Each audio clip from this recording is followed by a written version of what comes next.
The morning started like any other working day. The place was already busy before the sun fully rose. Trucks were parked unevenly, tools were scattered on the ground, and people moved around with the tired focus of those who had done the same job many times before. It was not a dramatic place at first glance. Just another location where work needed to be finished before the end of the day. The man stood slightly apart from the others. He wasn't new, but he also wasn't the most experienced one there. He had learned enough over the years to feel confident in his abilities. Confidence, however, can sometimes be quiet and dangerous. He watched as the group gathered near a section that had recently been uncovered. Something unusual had been found, something that did not belong there. The object was partly buried and partly exposed. It didn't shine or glow. It didn't look impressive. In fact, if someone passed by without knowing the situation, they might not even notice it. It was old, worn, and coated with layers of dirt. Still, everyone around it behaved differently than usual. Their voices were lower. Their movements were slower. Their eyes stayed fixed on the same spot. One person took a step back and shook his head. Another crossed his arms tightly. Someone else whispered that this was not normal and that they should wait. The man noticed all of this. He heard the warnings, even though no one shouted. He felt the tension in the air, like something heavy pressing down on the group. A few people clearly said it out loud. They told him not to touch it. They said it wasn't safe. They said they needed to call someone who knew more. Their voices were serious, not playful. This was not a joke or a casual suggestion. It was a warning shaped by fear and experience. The man listened, but part of him resisted. He looked at the object again. It didn't move. It didn't make a sound. It sat there quietly, almost harmless. He had seen dangerous things before, or at least things people claimed were dangerous. Many times those fears turned out to be nothing.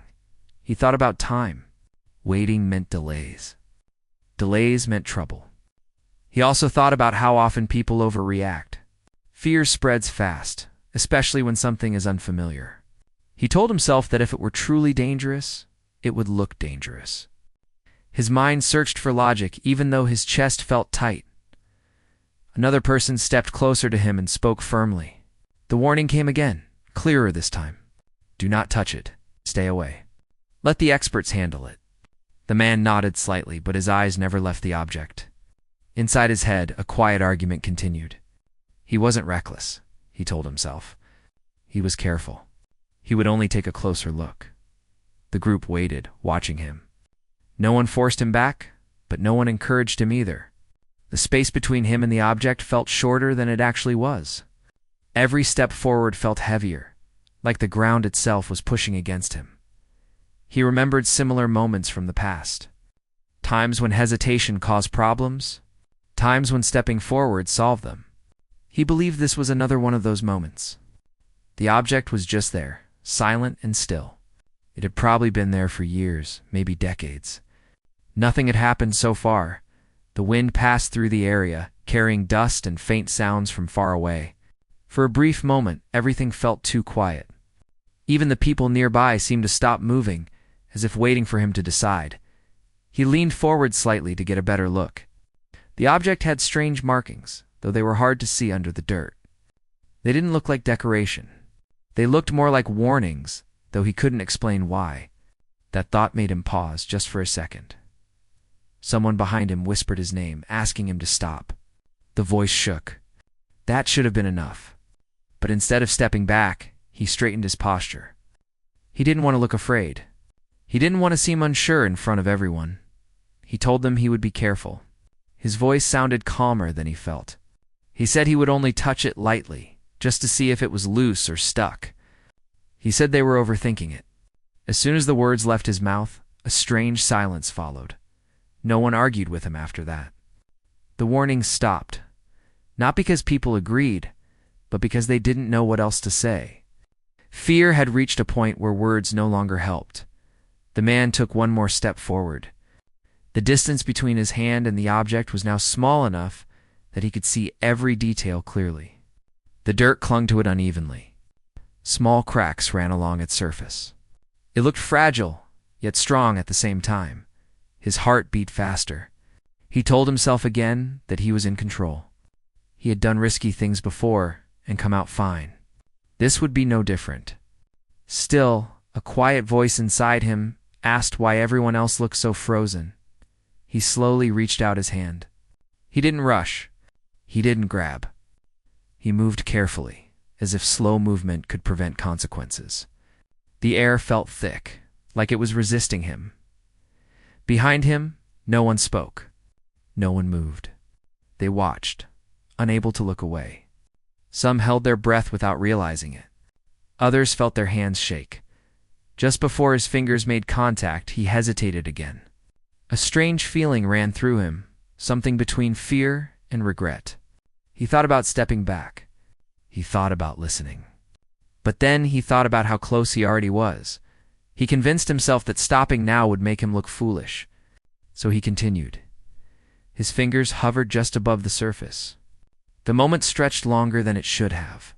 In that space, time felt uncertain, as if it could break in either direction. Everyone watching sensed that something important was about to happen, though no one could explain why. It wasn't loud. It wasn't dramatic. It was quiet and heavy, like the calm before a sudden storm, and then his hand moved closer. That was the last normal moment any of them would remember. The moment his fingers stopped just short of touching the object, his thoughts became louder than the world around him. He could hear his own breathing clearly, slow but heavy. His heart felt like it was beating closer to his throat. The silence around him was no longer calm. It felt tense, as if everyone was waiting for something to go wrong. He pulled his hand back slightly, just enough to give himself a second to think. The warnings replayed in his mind. The serious faces, the way everyone had stepped away. Could feel their eyes on his back, on his hand, on every small movement he made. No one said anything now. It was as if words had lost their power. He straightened up and looked at the object again. From this close, it looked older than he first thought. The surface was rough and uneven. Small lines ran across it in strange patterns. They didn't look random.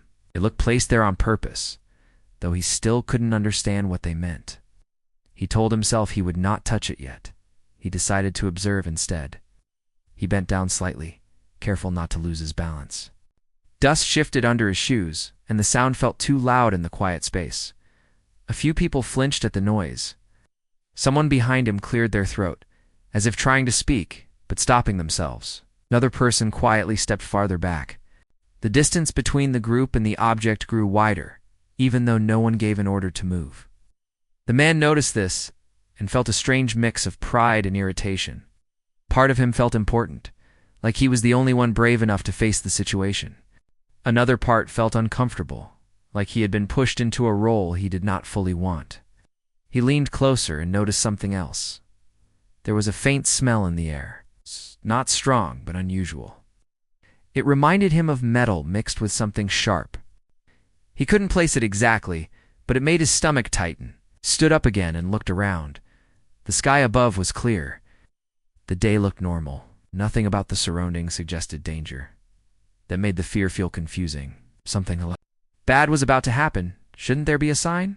He spoke again, trying to sound confident. He said he was just checking. Said nothing bad would happen from looking. His voice echoed slightly, and it sounded unfamiliar to his own ears. One person finally spoke.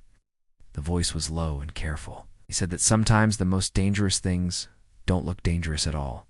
They said that waiting a little longer wouldn't hurt anyone. The man listened, but his patience was thinning. He thought about how people often imagine the worst when they don't understand something. Fear fills the empty spaces. He believed that once they knew more, everyone would calm down. And the fastest way to know more was to act. Crouched again, this time closer. His knees felt stiff. His hands were steady, but only because he forced them to be. He noticed a small crack along the side of the object. It looked like it had been damaged long ago. That made him feel safer. Something broken couldn't be too dangerous, he thought. The group behind him stayed silent. Some looked away, unable to watch. Others stared without blinking. A few exchanged nervous glances. Everyone felt trapped in the moment. The man reached out again, slower this time. He told himself he would only touch the edge, just a brief contact, enough to confirm that it was solid and inactive. He believed that control came from understanding, and understanding came from action. His fingers were inches away now. The air felt colder around his hand. He noticed the smell again, stronger this time. His chest tightened, but he ignored it. Just as he was about to touch it, a sound broke the silence, almost unnoticeable. A soft crack, like pressure shifting. The man froze. So did everyone else. He pulled his hand back quickly. His heart raced. He looked at the object, expecting to see movement. Nothing changed. It sat there the same as before. No sound followed. The group waited. Someone whispered that they heard it too. Another person nodded slowly. The tension grew heavier. The man swallowed and stood up fully. His hands felt cold now. He told himself it was just the ground settling or something minor. Sounds happen all the time. He didn't want fear to take over. Still, he couldn't ignore how everyone looked even more uneasy than before. Step back a little, creating some distance between himself and the object. The group seemed to relax slightly, though no one smiled. A few people let out slow breaths they didn't realize they were holding. For a brief moment, it seemed like the situation might end there, like they would step away, call someone else, and wait. The man considered it. He truly did. His body felt tired, and his head felt heavy. But then another thought entered his mind. If they left now, they would never know what it was. The mystery would remain. And deep down, he hated not knowing. Curiosity pushed against fear, and curiosity was winning. Took another step forward.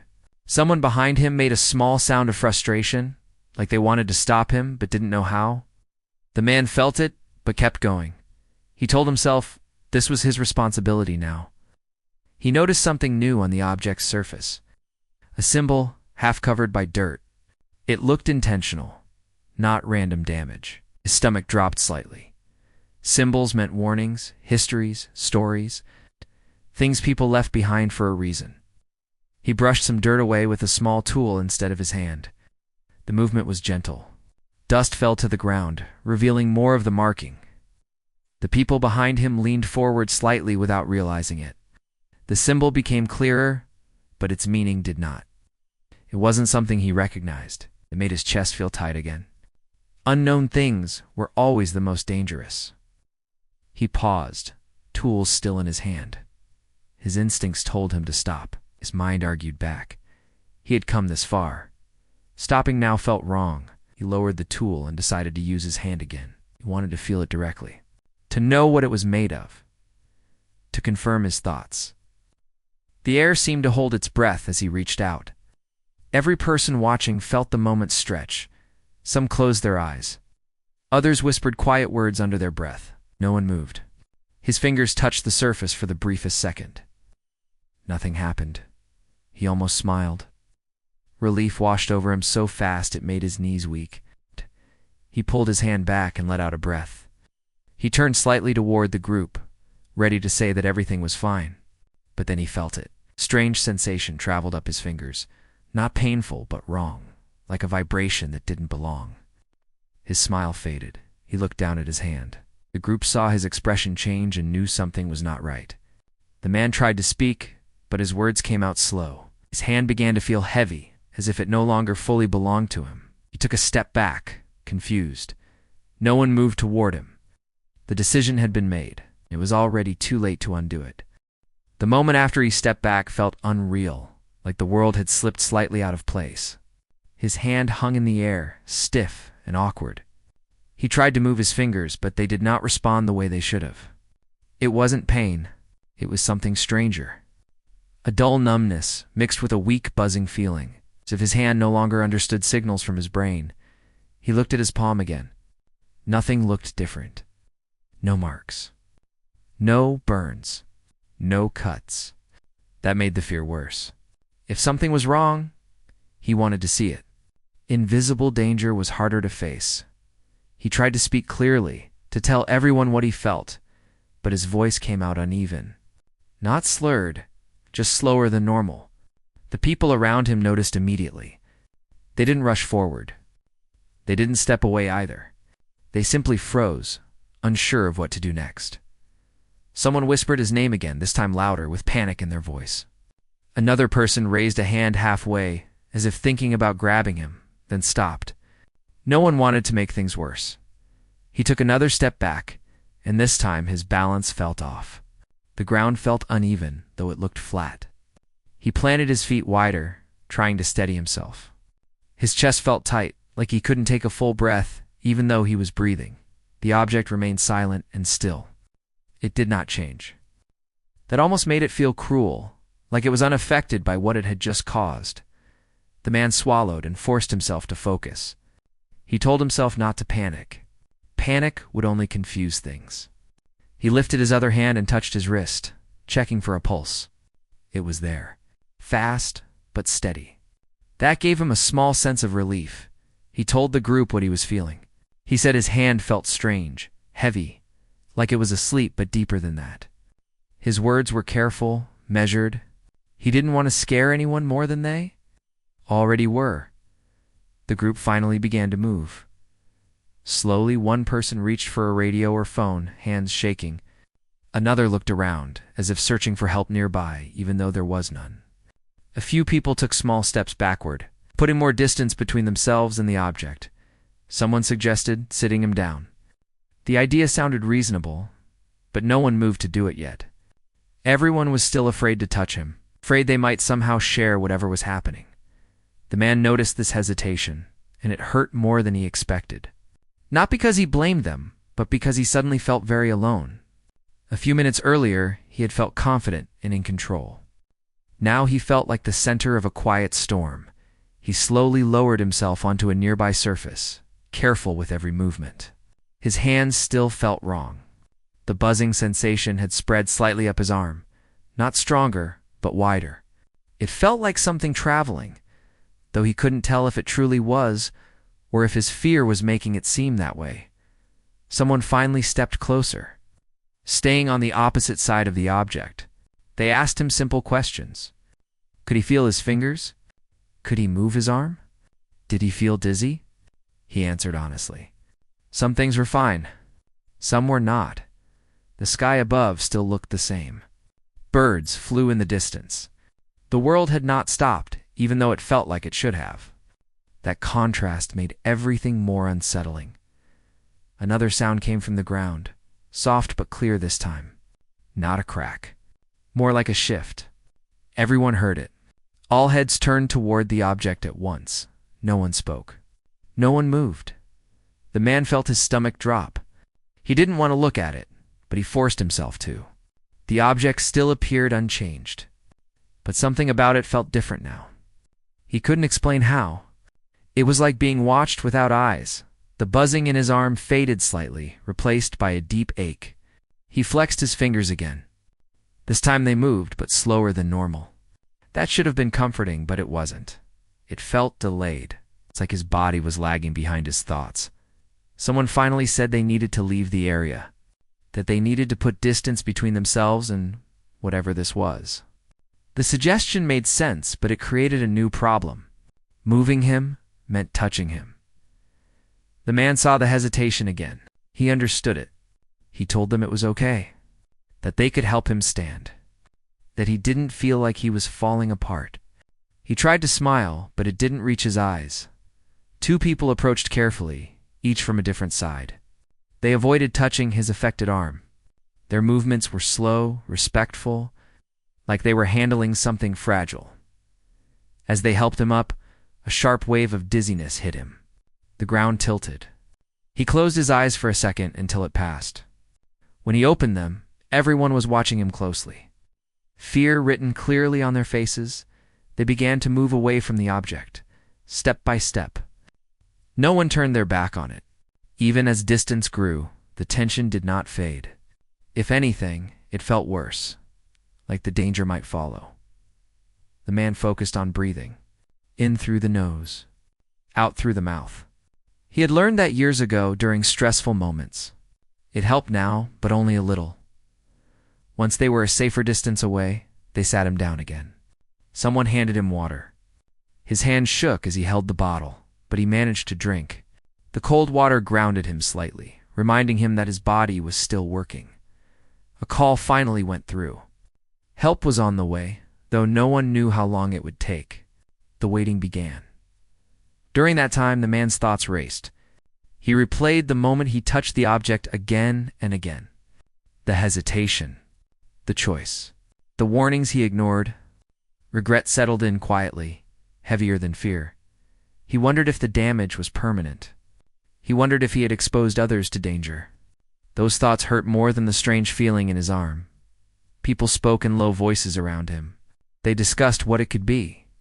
Old equipment, buried materials, something left behind by accident. No one mentioned worst-case ideas out loud. But they hovered in the silence. Every few minutes, someone glanced back at the object, half expecting it to move or react again. It never did. Its stillness felt intentional, like it had already done what it needed to do. The man noticed that his arm felt warmer now. Not hot, just warmer than the rest of his body. He mentioned it. Someone wrote it down, as if recording details might somehow help later. Time passed slowly, too slowly. When help finally arrived, the relief was visible.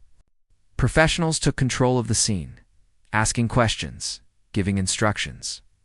The object was marked off. Everyone was told to keep their distance. They examined the man carefully, tested his reflexes, asked him to describe exactly what he felt and when. He answered everything honestly. Even when the answers scared him, as they prepared to take him away for further checks, he looked back one last time. The object sat quietly behind the barrier, unchanged and unreadable. He realized then that the moment he touched it had divided his life into before and after. And whatever came next, nothing would ever feel as simple as it had that. Morning, the warnings were no longer voices from the past. They were lessons carved into the present. The ride away from the site felt longer than it actually was. The vehicle moved smoothly, but the man felt every small turn and stop. He lay back, staring at the ceiling, listening to the low sounds of equipment and quiet voices around him. Someone kept checking his arm, asking him to squeeze their fingers, asking if the feeling had changed. He answered each time, doing his best to stay calm. His arm still felt wrong. Not worse, but not better either. The numbness came and went in waves. Sometimes it felt almost normal, and then suddenly heavy again. That uncertainty bothered him more than pain would have. Pain at least made sense. When they arrived, bright lights replaced the open sky. The place smelled clean and sharp. He was guided inside, surrounded by people who moved quickly but spoke gently. They asked the same questions again and again. What time did it happen? How long did he touch it? Did he feel anything before contact? After? He answered patiently, even when his throat felt dry. They ran tests. Simple ones at first.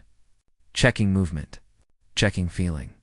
Watching his reactions closely, he could tell from their faces that they were taking it seriously, even though they tried not to show concern. That made his stomach tighten.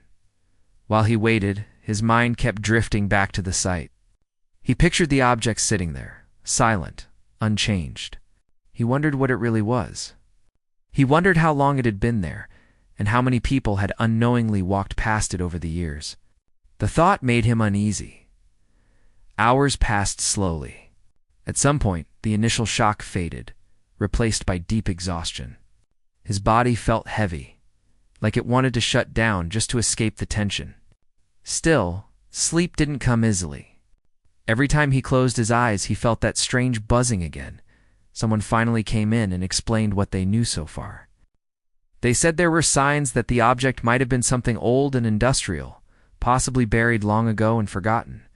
Over time, materials like that could become unstable. Even small contact could cause unexpected reactions. They were careful with their words. They didn't say too much. They didn't make promises either. They explained that sometimes exposure doesn't show clear damage right away. The body reacts in ways that aren't always immediate or easy to measure. That uncertainty sat heavily with him. Later, people from the site came to check on him. They looked tired and shaken. Some avoided eye contact at first, unsure of what to say. One person finally spoke and told him they were glad he was okay, or at least stable. The man nodded, though he didn't feel okay inside. He apologized. The words came out quietly, but they were sincere. He said he should have listened. He said he shouldn't have put anyone in that position. No one blamed him openly. They told him it wasn't his fault that these things happen. But the silence that followed said more than words. News of the incident spread quickly. Not loudly, but carefully. The site was closed off. Experts were called in. The object was secured and studied from a distance. People spoke in cautious tones, avoiding clear conclusions until more was known. The man was kept under observation. His arm slowly improved, but not completely. Movement returned first, then feeling, but both felt weaker than before. He could still use his hand, but it didn't feel like it belonged to him the same way. Doctors explained that sometimes the body recovers fully, sometimes it doesn't. Time would tell. They encouraged rest, patience, and follow-up checks. The lack of certainty made him restless.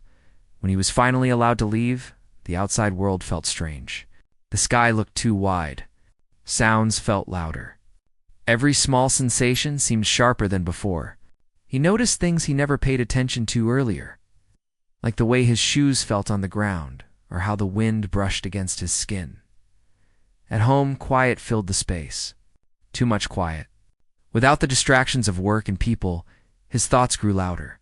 He replayed the moment again and again. The hesitation. The choice. The touch. He remembered the warnings most of all. The looks on people's faces. The fear he chose to ignore. That memory stayed with him longer than any physical feeling. Days turned into weeks. The investigation continued. The object was confirmed to be dangerous, not because it looked threatening, but because of what it was made of and how long it had been left unattended. Exposure, even brief, could cause reactions like the one he experienced. That knowledge brought mixed emotions. Relief that there was an explanation. Fear of how close things came to being much worse. The site changed after that. New rules. Clear markings. Stronger safety steps. Training sessions that emphasized one message again and again. If something feels wrong, stop. Waiting is always safer than guessing. The man returned to work eventually, but not to the same tasks. He was placed in a different role, one that didn't involve direct exposure. Some days he felt grateful. Other days he felt frustrated. He missed the sense of control he once had. People treated him differently now. Not badly, just carefully. Some avoided the topic. Others asked questions, wanting to understand. He answered when he could. But sometimes he simply said he didn't know. His arm continued to improve slowly, but a faint weakness remained. Doctors said it might always be there. A reminder, they called it. He didn't need them to explain that part. At night, he sometimes dreamed of the object. Not as something evil or dramatic, but just sitting there, silent and waiting. He would wake up with his hand clenched, heart racing. Over time, the fear faded. But the lesson stayed. He learned that danger doesn't always come with loud warnings or clear signs. Sometimes it sits quietly, waiting for someone to underestimate it. He learned that confidence can turn into carelessness if it isn't balanced with respect. Most of all, he learned that listening matters. Not just hearing words, but truly considering them. Those warnings weren't meant to slow him down or challenge his ability. They were meant to protect him. The day he touched the object changed more than his body. It changed how he saw risk, how he saw responsibility, and how he saw himself. And though life slowly returned to normal, one truth stayed clear in his mind. Steady and unshakable. Some warnings are given only once, and some moments can never be undone. Life slowly found a new rhythm after everything that happened. Not the same rhythm as before, but something quieter and more careful. The man learned to live with that difference. At first it felt strange, like wearing shoes that didn't quite fit. Over time he adjusted, even if part of him missed how things used to be.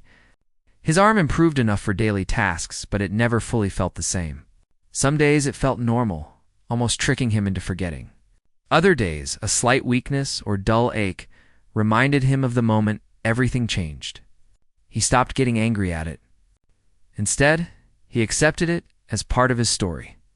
People around him moved on too, but not in the same way. The incident became something people talked about quietly, especially when new workers arrived. It wasn't told dramatically. No exaggeration. Just a calm warning passed from one person to another. A reminder to be careful.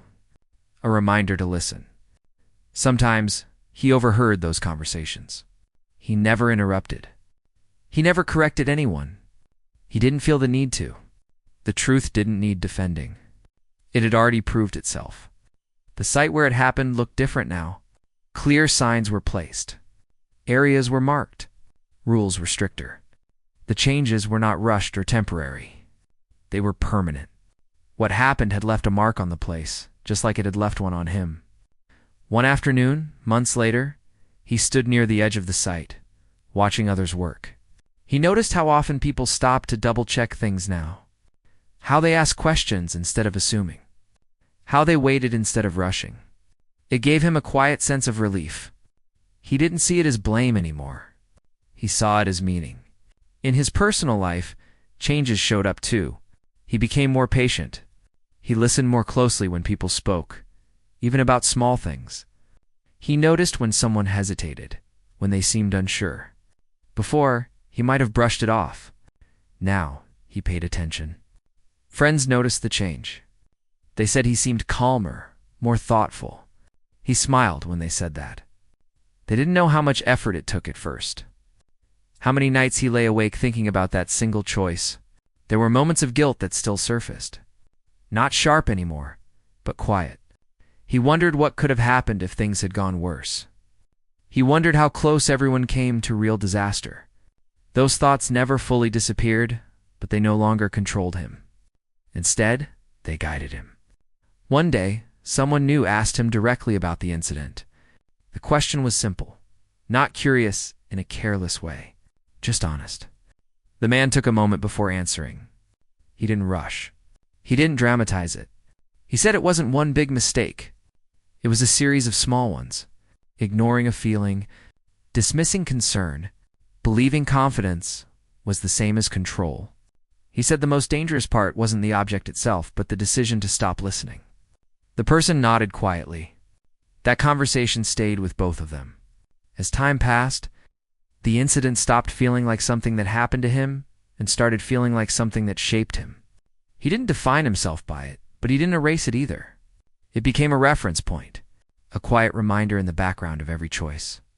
Sometimes when he walked past places that felt uncertain or unfamiliar, he felt that same old instinct rise up, the urge to step forward to take charge. But now it was balanced by something else. A pause, a question, a moment to think. That pause made all the difference. He realized that strength didn't always mean acting first. Sometimes it meant stepping back. Sometimes it meant letting someone else handle things. Sometimes it meant admitting that you didn't know enough yet. The world didn't reward that kind of strength loudly. There were no cheers or recognition. But it kept people safe, and that mattered more. Years later, the story still lived on, passed quietly from one person to another. Not as a warning filled with fear, but as a lesson grounded in reality. A simple truth that didn't need exaggeration. He was no longer the man who touched the object. He was the man who learned from it. On certain mornings, when the light fell just right and the world felt calm, he thought about how close everything came to freezing forever in that single moment. How time seemed to hold its breath. How quickly things could change. He felt grateful then. Not because nothing bad happened, but because enough happened to teach him something valuable. He understood now that real danger often hides behind normal moments. It doesn't announce itself. It doesn't demand attention. It waits for someone to underestimate it. And real wisdom often arrives quietly too. Through reflection, through consequence, through listening. If there was one thing he wished people understood, it wasn't fear. It was respect. Respect for the unknown. Respect for shared responsibility. Respect for warnings that come from experience, not weakness. Life moved forward, as it always does. New days replaced old ones. New challenges appeared, but the lessons stayed steady, rooted deep inside him. Some choices last longer than moments. Some seconds can shape years. And sometimes the most powerful thing a person can do is stop, listen, and choose not to touch what they don't yet understand.